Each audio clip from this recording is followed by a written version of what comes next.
Good afternoon, y'all. Well, once again, I find myself bowing at the altar of the lithium iron phosphate. All hail the battery. And 2 days ago, I made a video where I used the scientific method to test what's important in making these connections in the battery and what possible solutions there are to problems if those problems exist. And it was apparently a controversial video. There's over 100 comments on it, and I just love that because in some cases I learned some things, in some cases I was called out for some things, and I noticed that when I make these videos I get a little bit distracted. It's different than when I'm working on my own, and there are things that I forget. One of the things I forgot was to clean the terminal after I sanded and abraded it to get the oxide off. And it's a little frustrating because I don't edit these videos and I don't do second takes. These videos are raw footage. You get what you get, and I have to be very careful to give accurate information. So that's why I hesitate sometimes when I'm talking, because it's one chance. If I make a mistake, you'll find it as the first comment in the description. So what I'm going to show you today is what the conclusion is that I came to in the methods for getting these connections to be the best they can be at the most reasonable expenditure of time and money. So in my career, for the last 40 years, I've built high-end custom homes. And it is easy to do great work if you just waste a lot of money, waste a lot of time. I can throw a lot of resources at something and come up with a great product, but it's always been my goal to come up with a great product, the best, but in the most efficient manner. If something is good enough to do what needs to be done, I don't need to spend 3 times as much. And what happens a lot of times is when people don't really understand what it takes to accomplish what they're trying to accomplish, they will throw extra resources at it because they're not sure. So I'm really confident and comfortable now with what I've come up with, and the testing that I'm doing now as I do these, as I change out these batteries for these copper bus bars and do the cleaning up and the final assembly of these batteries, what I'm coming up with is very satisfying. So let me get started and I'll show you what I mean. I have done all the connections on this side of the battery, and I still have these to do. If I come in and test the resistance, having gone through the steps that I go through, what I have now is 0.21 milliohms. Let's test this one. 0.21 milliohms. Let's test this one. 0.21 milliohms. And I'm finding that consistently. And that's important to me. I want the resistance to be low. It's now down around where the resistance of the internal resistance of these batteries is. I want it to be low and I want it to be consistent. Now, these are the old brass bus bars, and what we have, if we go center to center of the post, the copper bus bars measure about 0.05 or 0.06, and we see that all the time. And when we measure these brass bus bars, it's 0.16, 0.17, something like that. And we see that all the time. So I should get a 0.1 milliohm improvement just by changing the bus bar. But let's measure. I'm going to do this one first. And before I start, before I change it, what I have is, come on, 0.50 milliohms. So let's see what happens after I make the changes. And I'll try to do this quickly. Last video ran pretty long, and I'm sorry for that. I'm going to disconnect the sensing wire.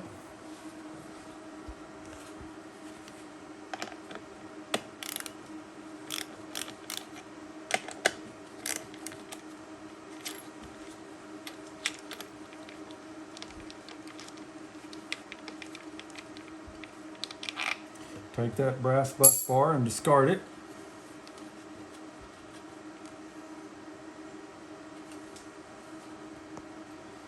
I've got this device that I've made for cleaning the top of the terminals.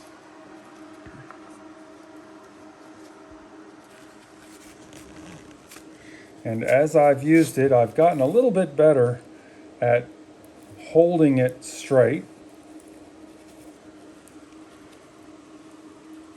A few moves back and forth.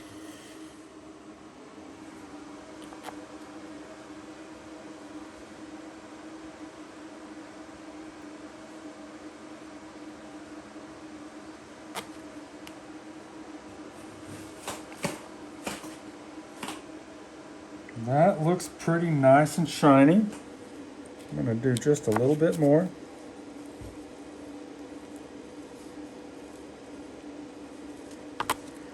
Okay. This time I'll remember to clean it.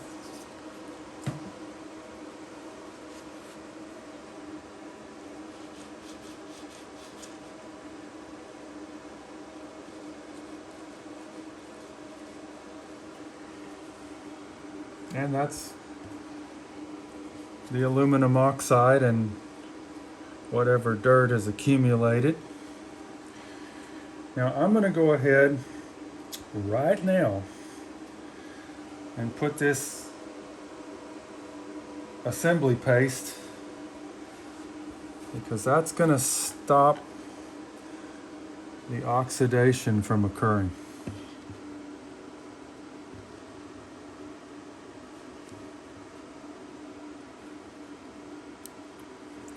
And a little bit of this gets up on the threads, but it doesn't get up on the threads very high. That's going to have the bus bar that's going to come up on there, and maybe it's going to affect the bottom thread, but I don't believe it's going to, as far up on there as it gets, I don't believe it's going to affect my torque value.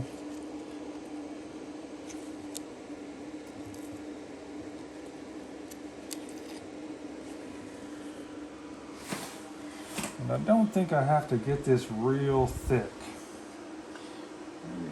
A little bit more. I don't think I have to get this real thick. I think just a thin layer is enough.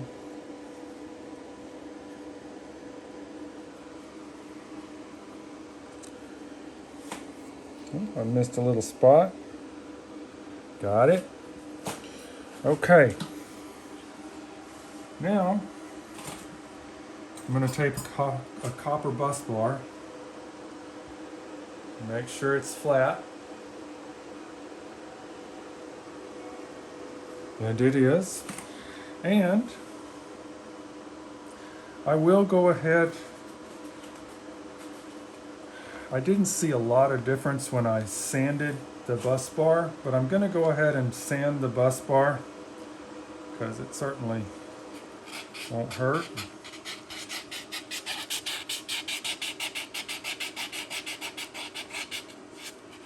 This is 400 grit paper.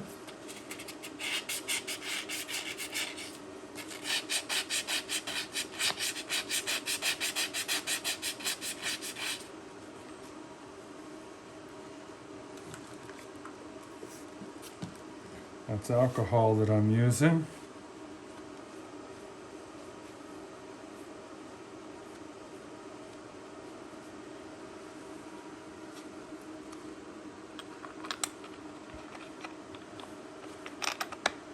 Drop it on.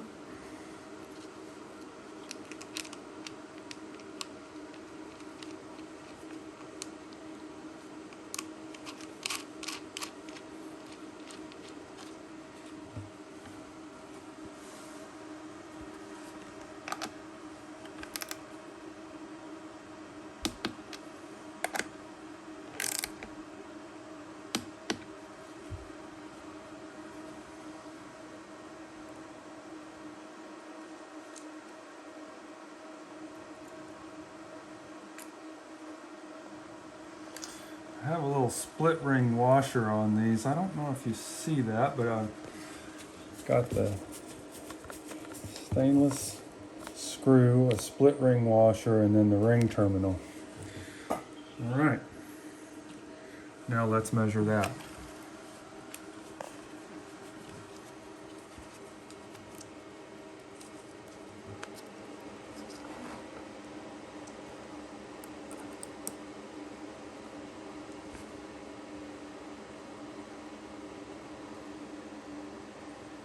There it is. So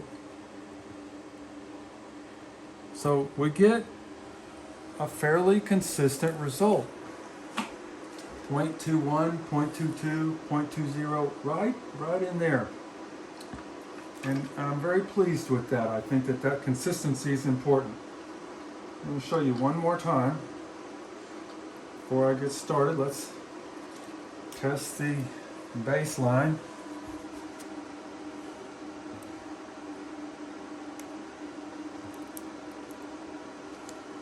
So that went from 0.5 to 0.22.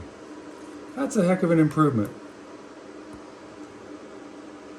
Now on this one I've got 0.46 before I get started. Let's see what we're able to accomplish here.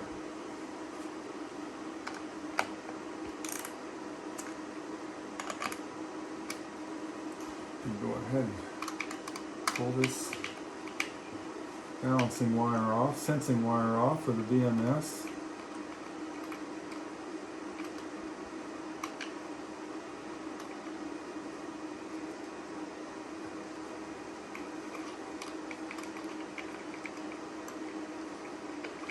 Trying to be very careful not to drop these nuts down into that gap there. It's a pain to fish them out if I do.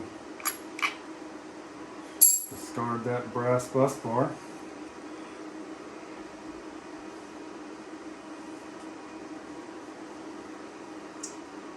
And we'll go to the next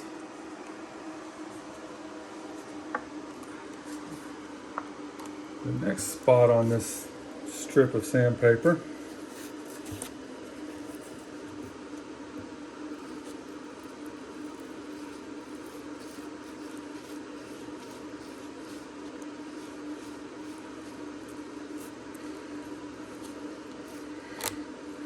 And as you can see,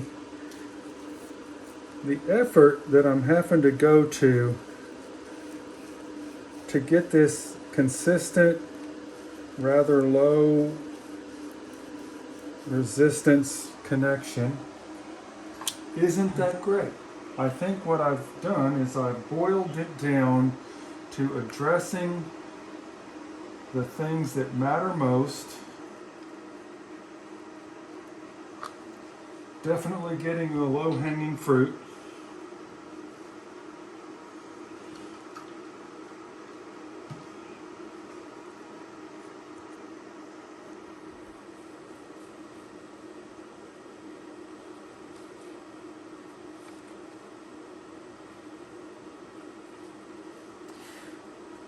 When I first started watching YouTube,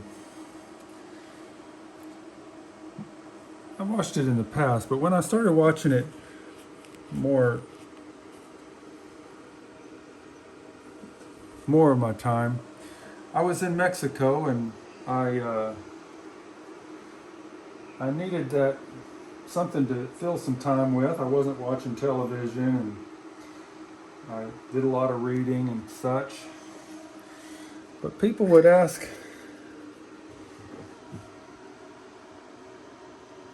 always ask for you to subscribe. And I would watch somebody's channel over and over, but I somehow was reluctant to hit that subscribe button.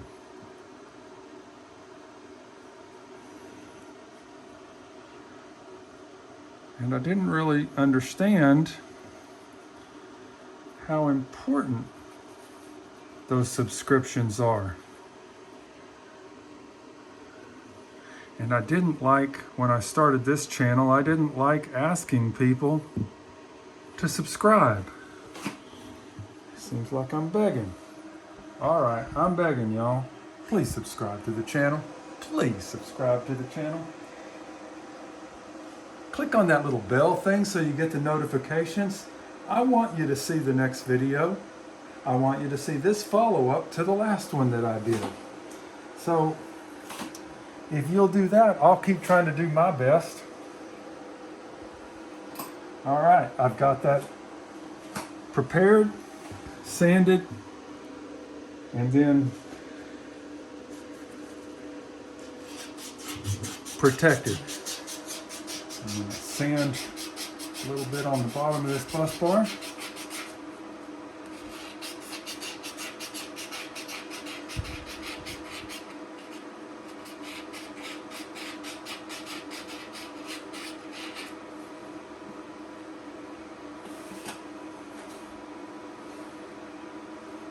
And definitely don't be afraid to offer constructive criticism. I take criticism well. All of my learning comes from making mistakes.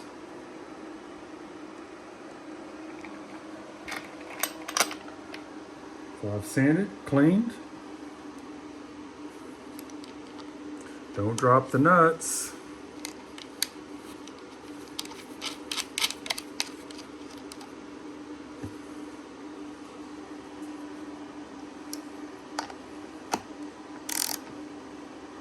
Just try to be kind.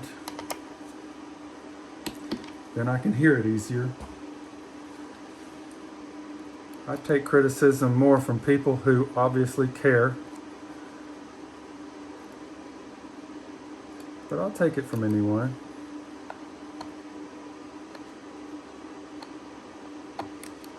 We're learning together.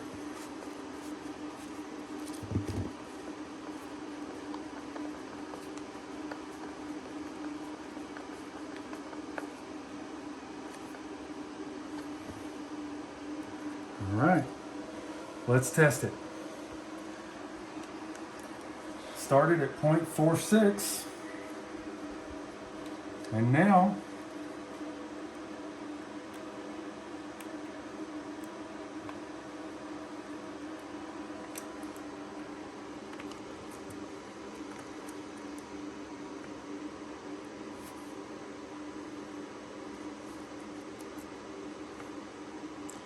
.23. That's pretty consistent. I like the results. It's not taking a lot of effort, and I think we're addressing the things that are the most important. And I hope that your takeaway from the video 2 days ago, if you watch that video, I hope that your takeaway is that when we think we know what we're doing, we need to test and find out if we're right. And these brass bus bars that I had, I should have noticed when I drilled in those that wasn't red, that was yellow. But what really alerted me to the fact that these were brass bus bars was when I checked the resistance on them and found that the resistance was 0.17, and the resistance on the copper bus bars that I had was 0.05, and I knew I had a problem. And I think a lot of people get sent brass bus bars, and because they're not drilling into them and because they're not testing them, they don't know, and they're building their batteries with brass bus bars. I think that it's important that we test. These testers aren't free, but they're not that expensive. And I think it's really important that you test the connections that you make when you make them, to see if something's wrong. See if, have I made a mistake? Oh, this one's reading higher than all the others. Let's figure out what it is, because you might have, remember I had a video not too long ago where I forgot to tighten up the nuts on one of the bus bars. Testing that would have told me that there was a problem. So let's make sure that we test every connection. And no, I don't believe that a $200 thermal imaging camera that hooks to your iPhone is adequate for that. A good thermal imaging camera costs thousands of dollars. And I think that the ones that they sell now, they seem like they're doing a good job, but if you've ever used a real thermal imaging camera, you'll find that they're really just toys. And you can't rely on them.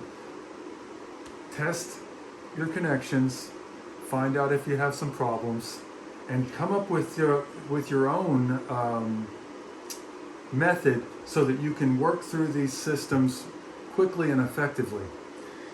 And if you think that you have a better idea, or if you think that something I'm saying is wrong, show me your test results.